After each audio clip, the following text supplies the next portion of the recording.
In 1977, a car pulled up to an Ohio church's front door. Dean Martin stepped out. Snorts he went to the funeral of a man who no one had ever heard of. He sat in the first row. He didn't talk to anyone. After that, he left.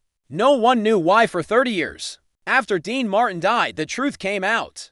In April 1977, it was a Tuesday afternoon. It was the First Baptist Church in a small Ohio town outside of Steubenville. The kind of church where everyone knows each other. The kind of town where someone from outside stands out right away. About 12 people showed up to the funeral. Joe Marano had passed away at the age of 68, heart attack. He worked in a factory his whole life. She had never been married and didn't have any kids. Her only friends were co-workers and distant cousins who felt like they had to show up.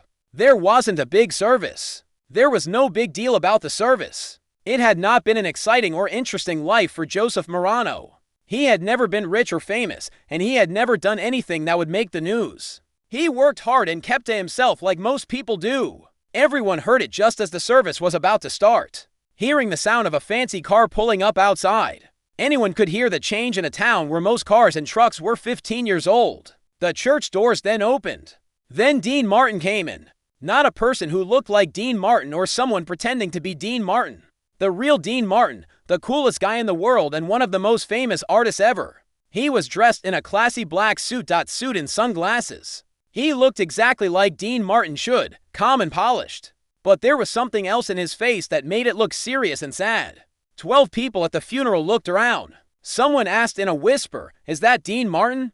Dean took his time going down the aisle. He didn't wave or smile or even look at anyone. At Joseph Marano's funeral, he walked to the front row and sat down right there. Maria, who is Joseph's cousin, was sat to Rose's back. She asked her husband in a low voice, "What is Dean Martin doing here?" Her husband shook his head and asked, "How did Joey know Dean Martin?"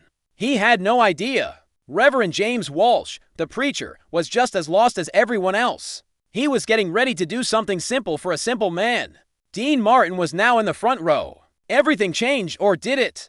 Reverend Walsh decided that the service would go exactly as planned.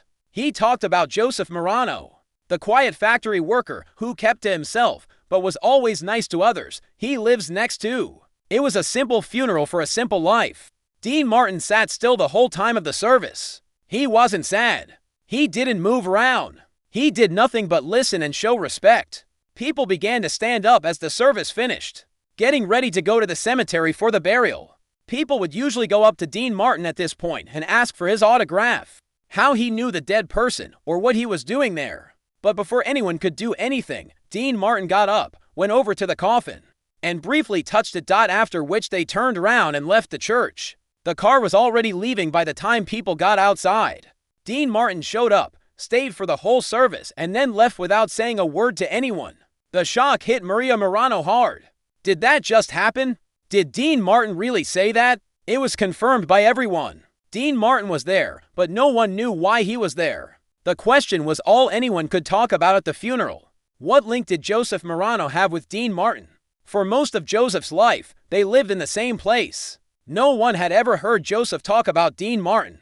No one had ever heard Joseph talk about Hollywood, famous people, or anything like that. For 40 years, Joseph had worked at the same steel mill.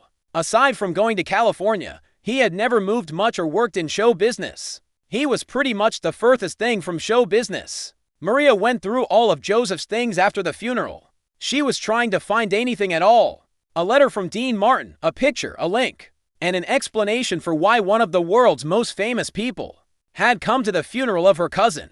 She didn't find anything. There were no letters, pictures, or other signs that Joseph Marano had ever talked to Dean Martin. It was like Dean had shown up to the funeral of a stranger. Maria tried calling the company that manages Dean Martin. She hired a secretary who was nice but strict. "Mr. Martin doesn't talk about his personal life." "I'm sorry." She wrote a letter. It was never replied to.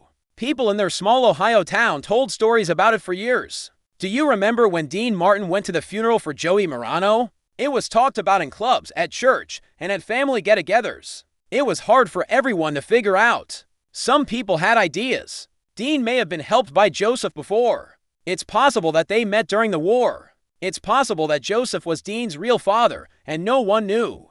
More and more crazy ideas were put forward, but no one had proof. The secret only got bigger over the years. He passed away in 1995. Maria cried when she heard the news. Not just because Dean was dead, but also because she would never know the truth again. No one would ever be able to figure out why Dean Martin went to her cousin's funeral. 12 more years went by. Maria was 73 years old now. She had stopped actively looking for answers a long time ago. Strange things happen in life all the time, and this was just one of them.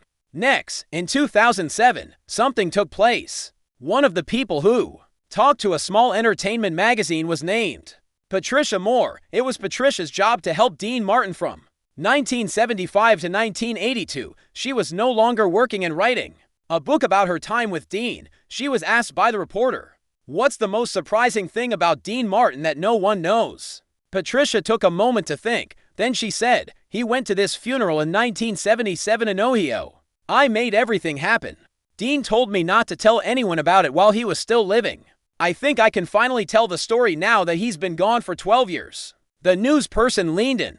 "Tell me," Patricia said. Dean learned in 1977 that a man named Joseph Marano had died in Ohio. I have no idea how Dean found out. He knew how to keep track of certain people. Anyway, Dean told me right away to make plans for getting to Ohio. He planned to go to the funeral. Who is Joseph Marano? I asked him. Dean only said, someone I owe everything to. We took a plane to Ohio. Dean insisted on taking his own car from the airport to the church. He went to the funeral and paid his respects. Then we left. I asked him again who Joseph Marano was on the way back. Dean didn't say anything for a long time. He then told me the story. This is what Patricia had said to Dean Martin Moore in 1977 in that car. The year was 1944. Dean Martin wasn't Dean Martin yet. He still had the name Dino Crochet. He was 27 years old. He had been singing for years and not been able to make it. His luck had been okay in small clubs, but it wasn't enough to live on.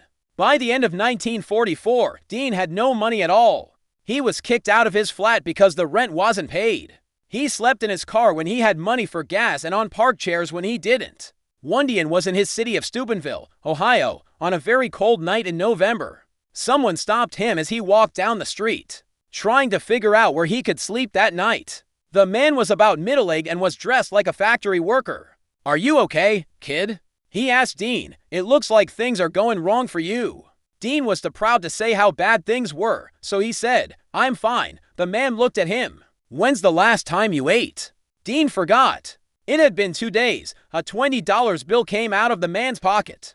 $20 were real money in 1944. That was 7 days' worth of food. That was a cheap hotel room for a few nights. The man gave Dean the money and said, "Here, eat something. Book a room for the night. Kid, you'll get there one day." "I know." Dean tried to say no. "I am not allowed to take your money." "You can, of course. We've all been there," the man said. "There was a time when someone helped me. I'm here to help you now. When things get better for you, you help someone else. That's how it works." Dean took the cash. He had to do it because he was dying. "Thank you," he said. "I'll repay you." The man smiled and asked, "What's your name?" "Joseph Marano." "You don't have to repay me. Remember to help other people when you can." Dean will never forget that. He lived because of that $20. He got food. He booked a place to stay for a few nights. He cleaned up. He got a job singing at a club in Cleveland 2 weeks after that. After that job, they got another one, and that's how they met Jerry Lewis. Together, they became the biggest act in America.